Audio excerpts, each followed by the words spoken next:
know, such as Supernova, 1987, A and Eta Carina. When I look at those things, you know, and then you put together all of the reasons why we think that they are related to ancient scriptures, and then we back that up with scientists and astronomers and you know, astrophysicists and things like that. You know, the thing you come up with, and it puzzles me, is that, you know, looking for an intelligence behind this. You know, I say that because what we're doing here is suggesting that someone in ancient times foretold the appearance of these cosmic lights and attached an effect to them. Somebody knew something many thousands of years ago that they shouldn't have known based on the development or the evolution at that point of the human brain. Now, though the word God is simply a play, the word good and the word evil is simply a play on the word devil. I mean, you got good and you got evil. And if you simply take, you know, one O out of good, you got God, and you put a D there, and you got the devil. And basically, that's what the word God is. God is a play on the word good. And so calling something God misses because you don't really know what this type of intelligence is, or who it is, or what it is. But you have to, when you look at some of this stuff, suggest to yourself there is some kind of intelligence that shouldn't have existed at the time some of these people were writing this stuff. So let's, for the sake of discussion, refer to this entity as God. You know, I mean, I don't think we'll upset too much. But when we start referring to God, we instantly come to the subject of religion. Now, in trying to develop documentation about various things of nature which exist in the subatomic realm, the invisible realm, you know, I mean, you can see it all the time. Somebody can call you from California, and you can pick up your cell phone, and you would hear that person's voice, and yet there's no wires, there's not, you know, but it's coming through the ether. It's coming through, you know, the air. So there's something going on there. And in that context, I've always tried to present, when I consider religion, a different approach to it. In other words, and the approach is always, where's the proof? Remember the old lady used to, in the advertising, she used to say, "Where's the beef?" You remember that lady? Well, I mean, she was right. What we're doing, we find ourselves in a discussion trying to prove the existence of God. Now, if you go in there, you're not allowed to discuss that.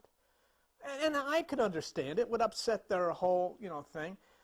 But even when it's over, you can't sit down. You just have to say, you know, I believe it. See, people have been trying to somehow prove the existence of God for thousands of years with no success. And when we speak of the nature of this element called God, one thing we have to admit, in every case where we are forced by the controlling system called religion, we have to rely on a word called faith. Now, I've attended all kinds of services. I've attended meetings, and we've seen television programs, but in every case where God is concerned, the bottom line is faith. In other words, nobody can explain anything. Nobody's got any proof about anything, but you believe it because I said it. Or it's been in some book that, you know, thousands of generations of people have messed around with. Have faith in it, you know? No one, absolutely no one in 2,000 years of Western recorded history has proved one thing. We're told God loves you. Well, sounds good. God expects you to do this. God wants you to do this. God's happy when you do this. God's sad when you do this. This is going to happen. That's going to happen. And yet the people that have said this for hundreds and hundreds of years have no proof of anything that they've said. But, you know, we as individuals filling these church pews say, well, what choice do I have? I've got to believe this person. But that basically sums up religion. Get people to believe what you hope is right, right? And then that's what's religion is. You're a Catholic, well, you know, this is the way we believe it is. If you're a Protestant, this is the way. If you're Jewish, this is the way, whatever. Now, that basically sums up my evaluation of religion. But then we come to this thing called the New Age movement. And here we've got the Eastern philosophy, we've got stones and rocks, and we've got meditation and Buddhism and all this type of stuff. Now, New Age is much more peaceful than religion. New Age people are not prone to support wars and all of the kinds of things that religious people accept. It's more nature-centered. There's no question about it. New Age people are more centered in a harmony with nature. And I admit that. But here's where the problem I have with this approach. Whenever I read anything, and it's the same thing like in astrology, New Age people have a tendency of writing paragraph after paragraph after paragraph of ramblings about spiritual entities, of light, of comets, of beings. But by the time you get done, you wind up and you're in the same place that when you started anyhow. You know, there's no proof. They all reach the same conclusion. Somebody says to them, you open the seventh chakra, or you sing this, or if you smell that, or whatever it is, you put a rock on your head, and maybe, but nobody knows for sure. There's no proof of anything. So the final concept of New Age and New Age people is, well, maybe all this stuff is right, but maybe it's wrong. But in any case, I can't do anything about it, so I'll go through the motions and whatever will be, will be. Now here, the approach that we take is to look again at the Bible, to look at Buddha, to look at Krishna, to look at the Bhagavad Gita, to look at Allah, to look at the writings of the ancient mythologies of Greece. And we found a lot of interesting stuff. And we're able to go home then and basically say, well, I learned a lot about how other people believe, but even after looking at all of that stuff, there's no proof. We still didn't have any proof. Nobody can prove God exists. Nobody can prove Jesus ever existed. Nobody can prove that one thing in the Bible ever happened. But you get in trouble if you question it. You see? So nobody says anything. It's our tradition, it's in our family, and we're born that way, and we die that way, and nobody knows, don't rock the boat. It's our faith. And even today, politicians, becomes a big deal in politics, faith.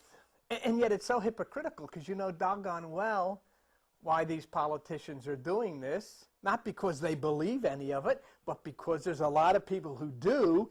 And so if the politician says, oh, I agree, then he's going to get all their votes. That's what they do.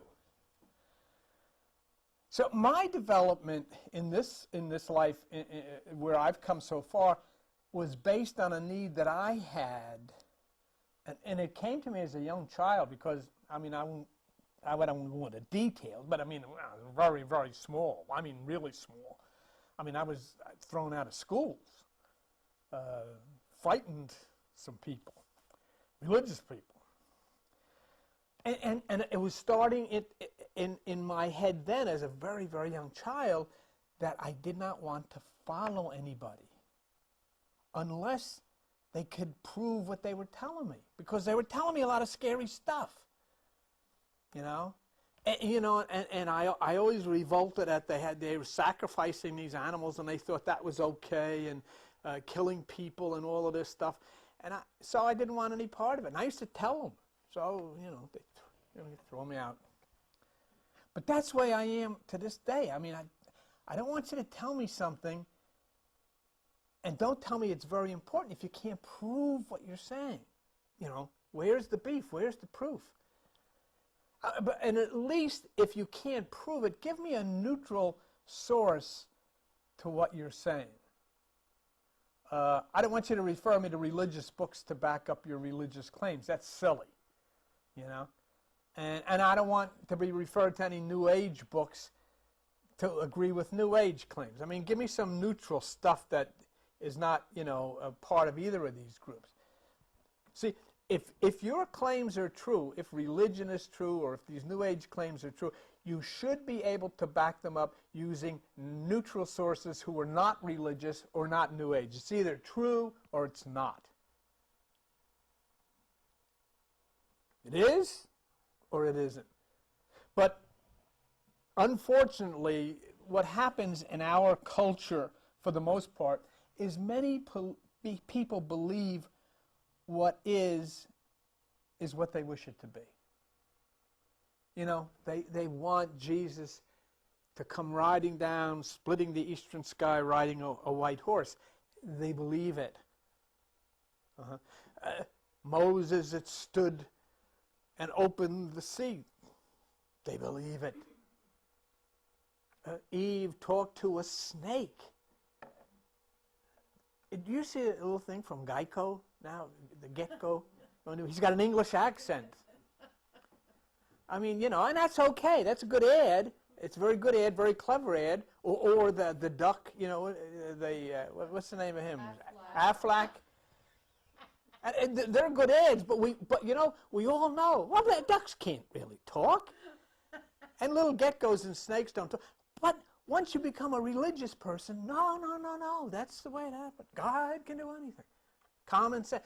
So what we do, we file into church, and when we get to the door, we check our brains at the door, and then on our way out, we pick our brains back up, put them in. So we look for physical proof about the existence of God. Now, where would we begin? Well, let's start here and take a look and see where we begin. Little cat there, huh? Well, here's what we can prove. We can prove that there's people. There's no doubt everybody would say, yes, there are people.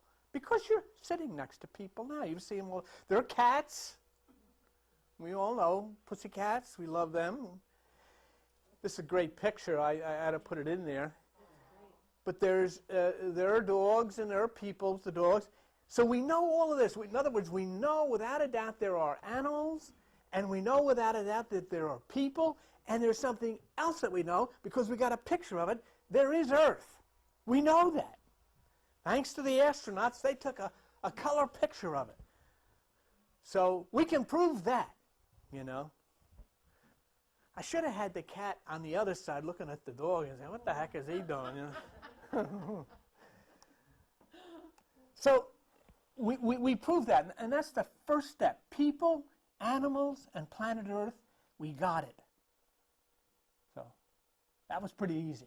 Now the next thing we have to do to prove God is prove that there's a universe for this planet Earth of ours with us on it to fly around in. And let's take a look, and there it is. There it is. We're on one of these things, and we're going thousands of miles an hour. Nobody's driving this thing, and here we go. It's like a spaceship. But that's the universe, and we know we can see the sun, we can see the moon, we can see constellations, we can see planets. There's no doubt about it.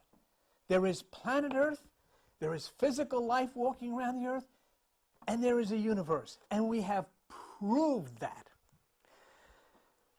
But now we go into the part that's a little tacky. We've got to go into the invisible realm. We go into the invisible realm where we've got God. Remember good that became God? Well, now we've got light that comes down from the universe, and when it gets down in a place where it's attracted by force of another planet, it angles itself. And it comes into the Earth on an angle. It's called an angle of light. It's a photon. It's a messenger particle.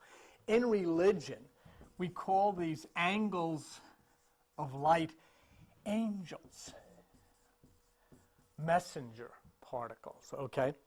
And if we'll look at the next slide, if you look way back here, you'll see a couple of angels. They're there. But things get pretty tacky here. Huh? Well, she's back here. You see the wings back here. I think there's another one there, but I'm not sure. It's a little difficult to see. I like the picture, though. So but things get a little tacky here because once we get into this kind of stuff, you know, not only are we then involved with religion, but we're involved with the New Age. We got God, we got angels, we got devils, we got aliens, UFOs. So now we start to tread in areas where there's no physical proof of any kind, nothing. People say they saw this. You know, you could be standing here and say, gee, thought I saw something with wings there. You know, well, yeah, well, you need to take some Zoloft or whatever. But when we get into this, we kind of have to back off because our proof has to be more circumstantial than physical. What I mean by that is the idea of suggesting. And that's what I'm here doing. Suggesting that something that was part of a culture or written by someone thousands of years ago actually refers to something that can be proven by the things that exist on the earth today. In other words, they wrote about strange things, but if we get past the words and the symbols, it makes us think or say, hey, this could logically mean this. I'll share. But that's where I think we may want to look for such evidence, because all we have for proof is the existence of the earth, the existence of life, the existence of the universe. So now we start looking at things a little deeper under a microscope. So kind of have to spread out a jigsaw puzzle, you know, and see if things fit. Takes a lot of effort. But our goal is to develop proof for what is. Nothing that anyone ever said in the past matters unless there's proof to support what they say. So whatever I say to you is simply an opinion until there's proof. And it's just an opinion. And you're no better off here or in any church or any New Age place if that's all we have. I'm going to say, this is the way it is. Well, what do you mean? Prove it. It's just more ramblings with no proof of anything. So my first question would be then, do things that were written thousands of years ago mean anything? You know, religious people say they do.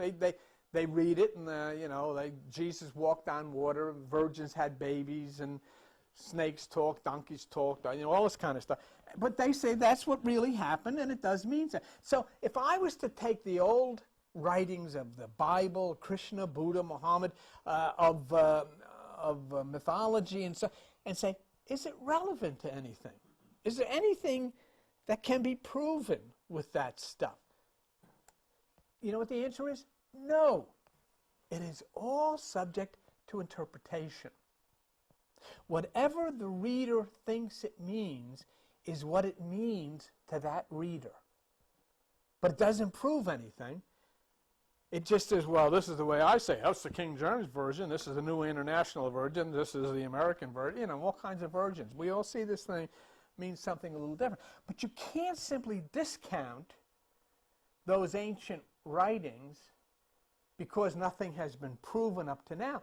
You have to rethink how you're using the text and say, well, maybe it means something that can be proven.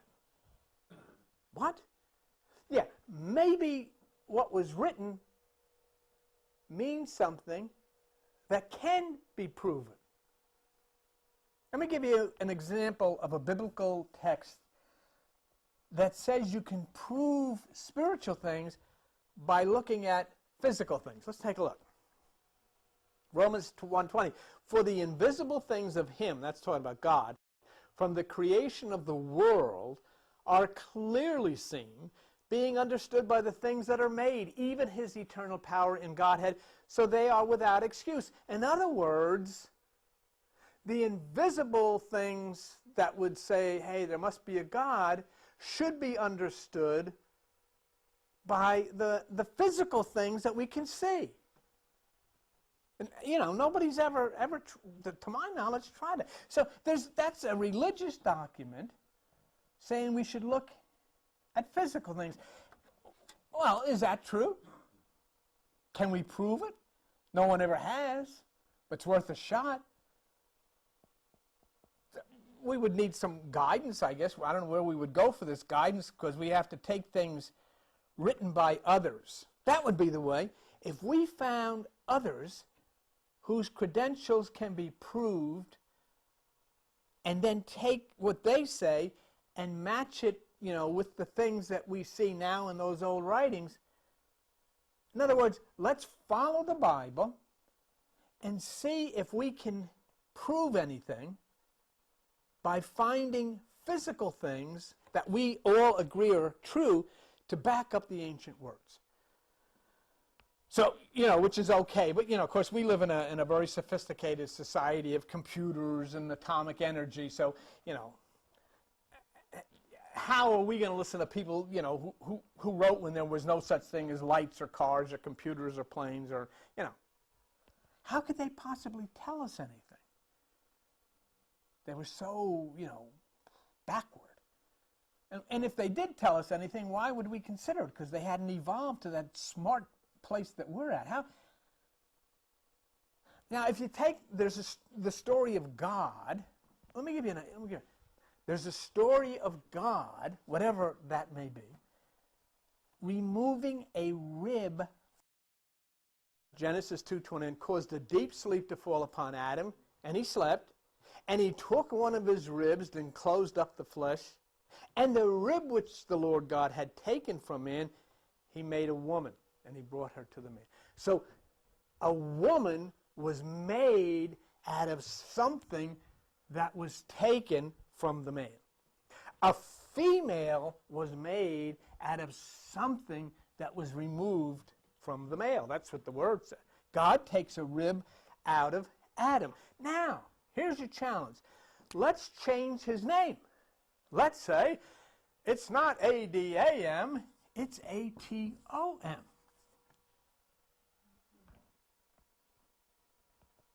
God takes something out of an atom and uses it to make something called Eve, a female. But you know what's exciting about that? We took a very ancient writing in the Bible, and we can prove it. How do you like that? Let me show you a picture of what Genesis 2:21 could actually be. These are atoms. When you remove an electron from an atom, you make that atom into what is called a positive ion. You take that electron, you bring it over here and insert it into this atom, and you make this atom into what is called a negative ion. Then they come together, and you have created what is called an ionic bond. You have positive, negative, male, female, yin, yang, bang. All of a sudden, we found out that the Bible told us that all life began with the splitting of the atom. Atom. It works. What do you think of that? We took the atom, removed it from the left, made a positive ion, placed it in the one on the right, made a negative ion, and we've created male, female, positive, negative. And we have proof that if not taken literally, The Bible was correct, and the Bible, throughout its entire pages, tells you don't take it literally. But here's the other part about this, folks. Whoever wrote that in the Bible knew of nuclear fission, ionic exchange, long before their time. So we can suggest that the Bible is actually stating that in reference to that atom on the top left, all life began when it was split. And then, on top of that, we prove that removing an electron from one atom and placing it into another causes the results that the Bible speaks of. Now, we've looked at physical things. We saw how they work right in front of you. We've connected them to the spiritual or biblical things, and we have then followed the biblical instructions for finding the proof. The invisible things are made understandable by the things that are physical. Look at it again. Look at this first. You see this. This is a scientific fact. You understand it. Now look at that scripture again. The invisible things of him from the creation of the world are clearly seen, being understood by the things that are made. He took a rib out of Adam, he took a rib out of Adam, and he made Eve. And we saw it, and we proved it. So we understand the Bible by proving it as a scientific thing. And it makes us consider the intelligence of whoever wrote this as very, very advanced. Now, let's try the speed of light. Judah is referred to in the Bible as the tribe of light. Let me show you that. 1 Kings 11:36, God says, I give one tribe, that David my servant may have a light always. 2 Kings 8:19, the Lord would not destroy Judah for David his servant's sake, as he had promised him to give him always a light. And the tribe of Judah positioned in the desert at the east at the point of the rising sun, and they were known as the tribe of light, the children of light, and there's the scriptures in the Bible that prove it. Can everybody see that? I'm going to give one tribe as light, and I won't destroy Judah. David's got to have that because I promised to give him a light, and Judah is the tribe of light. Okay. Now, take a look at this. Let's look at the tribe of Judah. Numbers 2:9, all that were numbered in the camp of Judah were 100,000, 80,000, 6,000, and 400 throughout their armies. Let's add it up. 100,000. 4 is 4 times 20,000, that's 80,000. 6,000, 400, 186,400, okay? This is from the encyclopedia. The speed of light in a vacuum is exactly meters per second or kilometers per hour, which approximates 186,282.397 miles per second. I say close enough. I mean, and in fact, I would say I think probably the Bible's right. Okay? So in other words, the tribe of light in the Bible contains in the text the number of people who equate to the constant speed of light. Now, you know, if you'll accept that, I mean, the tribe of light with 186,400 satisfies you with the encyclopedia claiming the speed at approximately, look at that word, approximately 186, 282. You know what the difference is there? 118. But it's approximately. So let's say, well, it might be approximately 118 more. And that's the tribe of light. The tribe of light represented in the Bible with a number that equates to the constant speed of light. And you know what else? Of all of the churches you've gone to, of all of the crystal cathedrals, of all of the move over here, you'll find something on the side of your head. I think you have one too, Ethel. And it's called what? A temple. Oh, brother. Okay, let's take a look at how the temple is constructed. And you shall hang up the veil under the taches. I don't know what that is. And the veil shall be a divider between the holy place and the most holy. There's the veil here, came down and covered. And so out here you're in the holy part of the temple. When you walked into this room, you're into the most holy, the holy of holies. That's where that was. Okay? All right. So the biblical temple has an outer room, an inner holy of holies, and the two are separated by a curtain or a veil. Now, what we're going to do now is try to connect that with our head, with the brain. Let's take a look. Talking about the brain, the outer layer of the meninges is called the dura mater, hard mother. The middle layer of the meninges is called the arachnoid, covered with or consisting of thin, soft, entangled hairs or fibers resembling those of a cobweb or spider's web, veil, or curtain.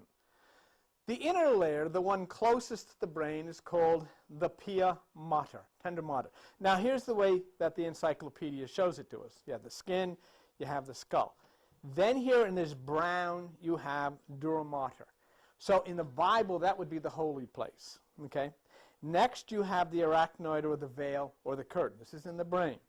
That would be the veil or curtain in the temple.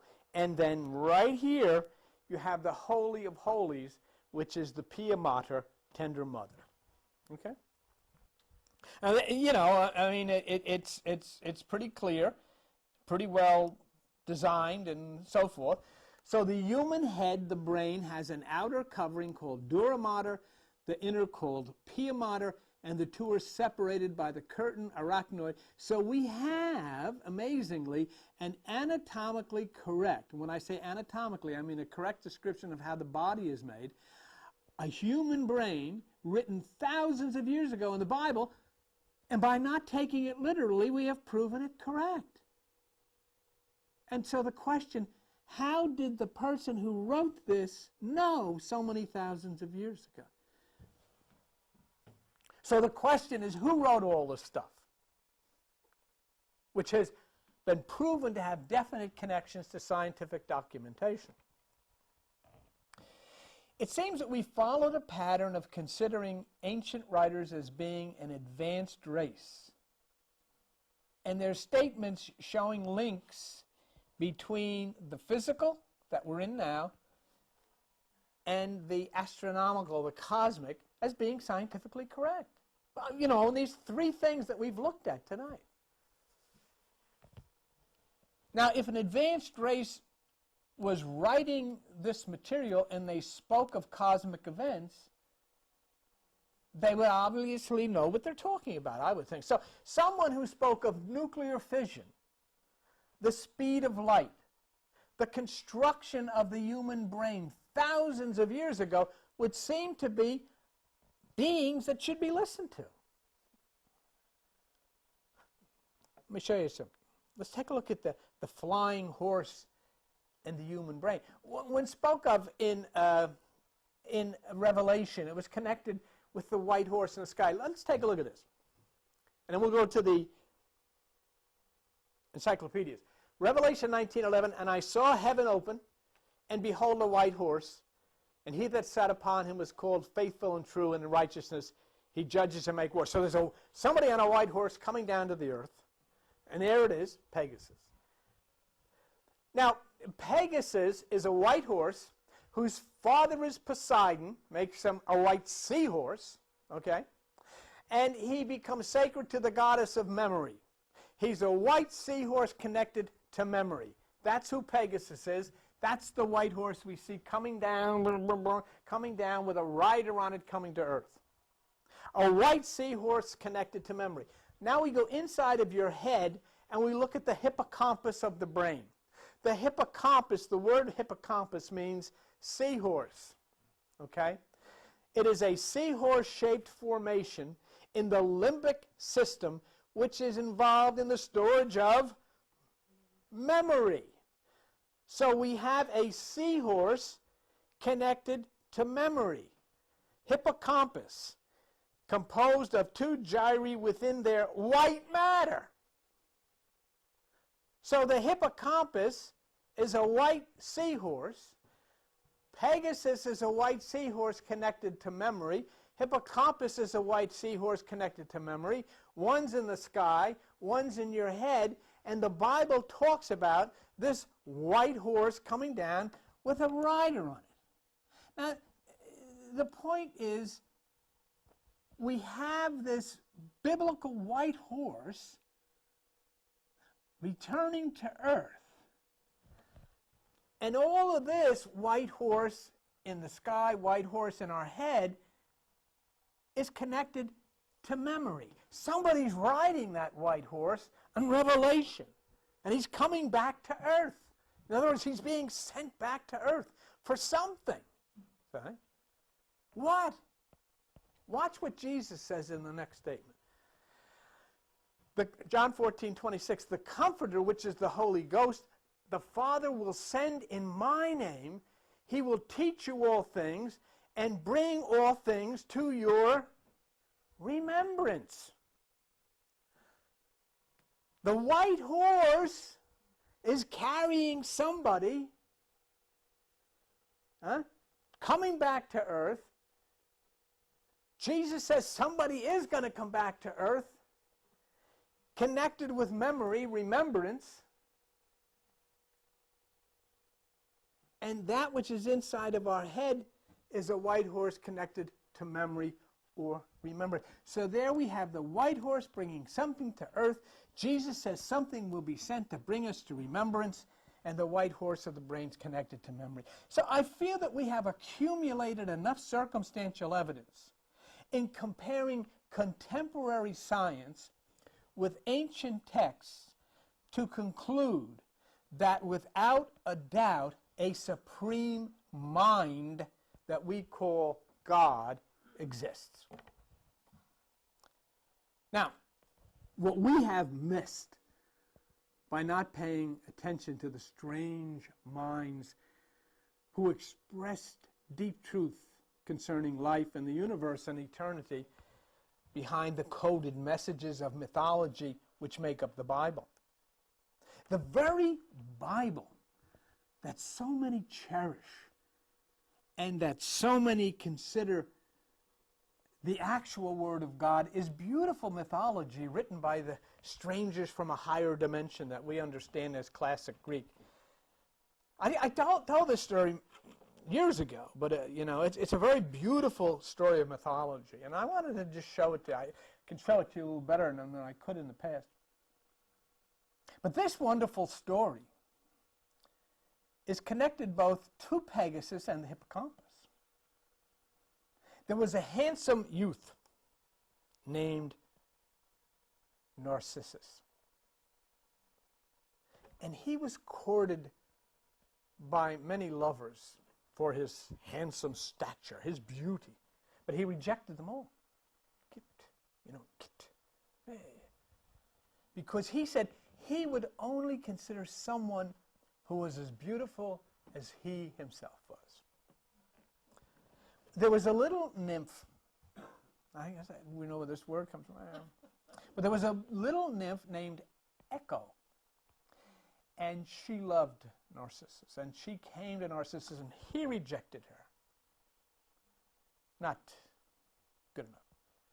Well, the gods felt that Narcissus wasn't being nice, that he was being too selective and a little too in love with himself.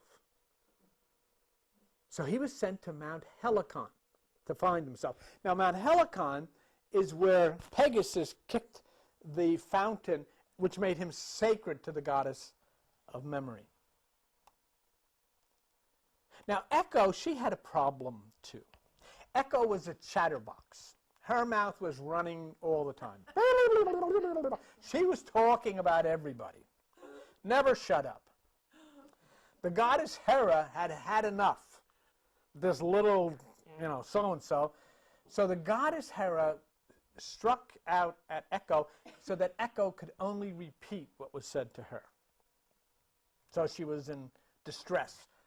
And when Narcissus was sent to Mount Helicon, Echo, with her disability and all intact, was so absorbed, and she loved him so much that she followed him. So she followed him to Mount Helicon, but she hid herself in the woods so he could not see her. She didn't hide herself too well, as you can see, but she hid herself nonetheless.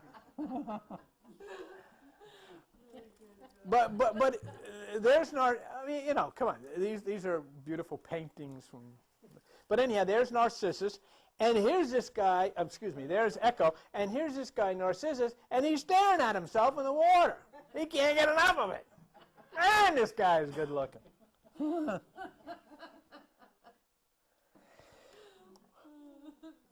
Anyhow, she's hiding in the woods, and Narcissus starts to get bored with the whole deal, and he's yelling out, "Look, does anybody know how to get the heck out of the woods?" And a voice comes back, "The woods, the woods." So he said, "Yeah, I'm lost. I need to find a way out of the woods." And the voice comes back, "The woods, the woods."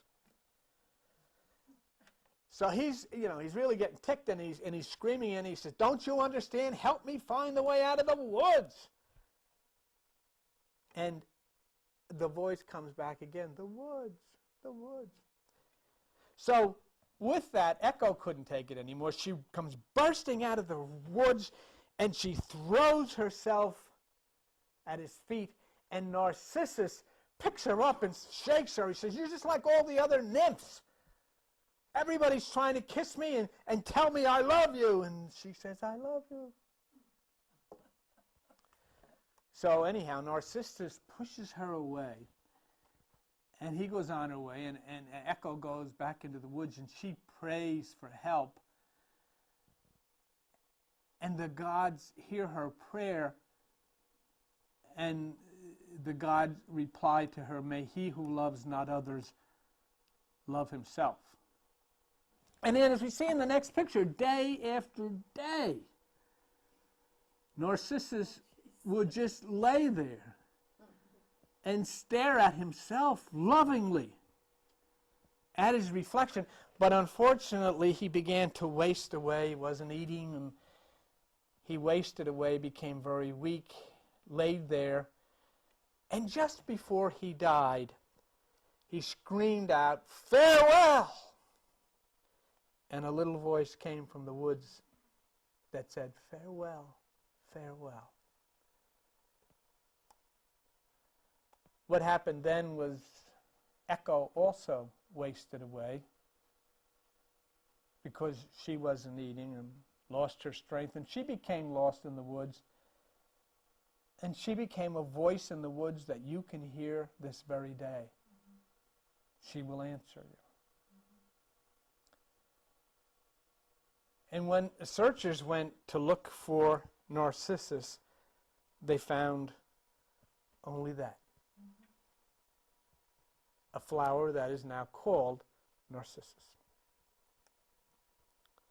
And Narcissus became a very handsome flower whose head bends towards the water rather than towards the sun.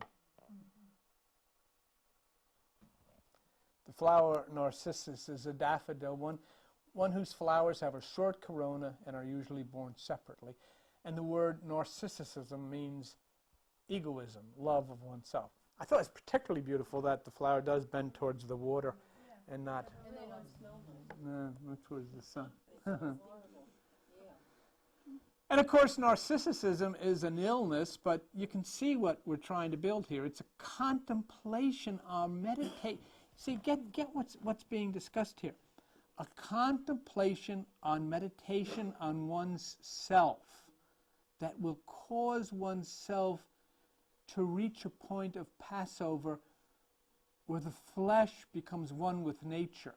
the person becomes a flower. See, the person passed over to a new realm because through meditation it had overcome the self. And so the deep concentration on oneself in meditation, okay, elevates one to that second level of consciousness, which is water. And one separates then from the obsession with the self to become one with nature and to become one with God. That is the real deep meaning of the story of Narcissus. You know, it wasn't necessarily his obsession with himself and his looks. What's being told there is the obsession of the human being with the physical realm of life. The physical body, the physical things, you know. It's like where Jesus says, take no thought for yourself, you see. And so then the admonition comes in to just watch within yourself, watch within yourself, watch within yourself. And that's what Narcissus is actually doing. Can you go back one picture and we'll say, this picture is not, see, the picture of this person looking into the water is actually a mythological symbol of you and I when we look into that second stage of consciousness and meditation, which is water, and we are observing within ourselves until finally, okay, these meditative observations within cause this change to be complete, and we pass from the observation or the pass from the physical over to that which is a oneness with nature, to that which is a oneness with the higher, okay? And then those who would come and see you, you no longer think the way you did. You think in a new way. You think in a new way that is in harmony and flows with nature, okay?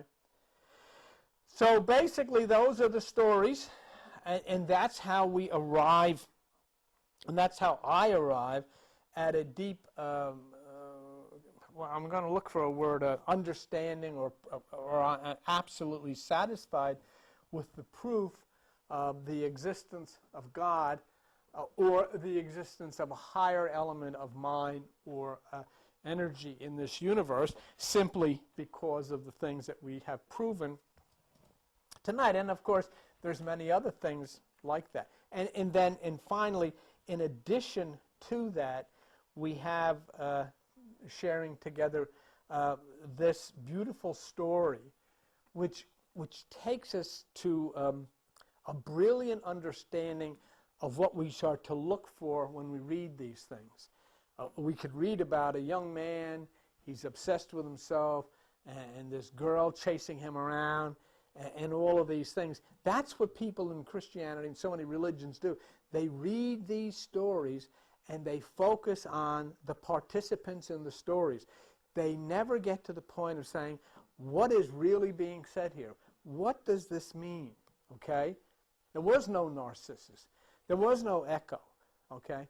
But these are just stories to dramatize the need that we have to look deeply into ourselves and change our perspective and the obsession that we have with the physical. Okay? In the same exact way that these other stories of the Bible do not mean what they say. No, there was not a physical Jesus. There doesn't have to be. There's a real Jesus that exists within every living thing on the planet Earth or in the universe, okay? There was no opening of the Red Sea. All of these things didn't happen because they do happen. They're talking about a much more important aspect of our lives, which is opening that which is within us and passing over to the other side into a new mind and into a new creation.